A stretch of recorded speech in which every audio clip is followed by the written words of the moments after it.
Hi, welcome to today's video cast. So, today's video cast is something that is very different, and I think we are not aware of it. So, that's why I am bringing this topic in this video cast.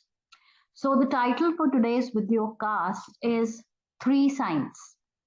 So, there are three signs that we need to be more aware of, we need to be more enlightened about, and I think this is the need of the hour. So often there would be an experience if you are a teacher or if you are a parent or a therapist, that there would be certain behaviors which would be very shocking and upsetting, but you're not able to actually decipher what could be the trigger. So I'm going to talk about those three specific signs which could be the trigger, which could be a precipitating factor, which could be an underlying cause for those behaviors. So let's begin with this video cast. And remember, the title of this video cast is Three Signs. So let's create that situation. Let's talk about that situations. Sometimes you would notice that the student is very quiet, very compliant in the classroom, very quiet and compliant with the therapy activities or at home. And you still have a feeling that the child is not calm or well regulated today. So the three signs could be consistent hypervigilance, or it could be behaviors that just come out of nowhere, or it could be an after school behavior if this is happening at home. So now let's talk about the first sign for this kind of a behavior where you feel that the child is very calm and compliant, but still he's not very well regulated, and that's quite upsetting and shocking at times. So let's talk about the first sign, that is consistent hypervigilance. So now consistent hypervigilance, if you want to dig deep into it, that the child is going to startle easily. Then they will be overly attentive to the surroundings. So they might talk about, oh, this, that, overly attentive, overly analyzing, and overly thinking. Then they might have a fear of failure, and that's why they would be going into that zone of perfectionism. Then they would have obsessive behavior patterns, like how they want, so like how they want a thing to be done, so they always be in that particular obsessed need to do it. So this is consistent hypervigilance. So this is the first sign.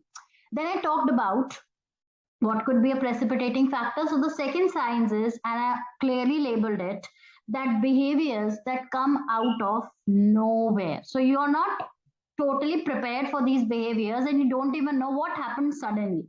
So the student is quietly working on the table, following all the expectations. He is giving you all the expected behaviors. He is doing as directed, and suddenly becomes very upset, display explosive behaviors, that is very aggressive, and completely shut down from very unknown triggers.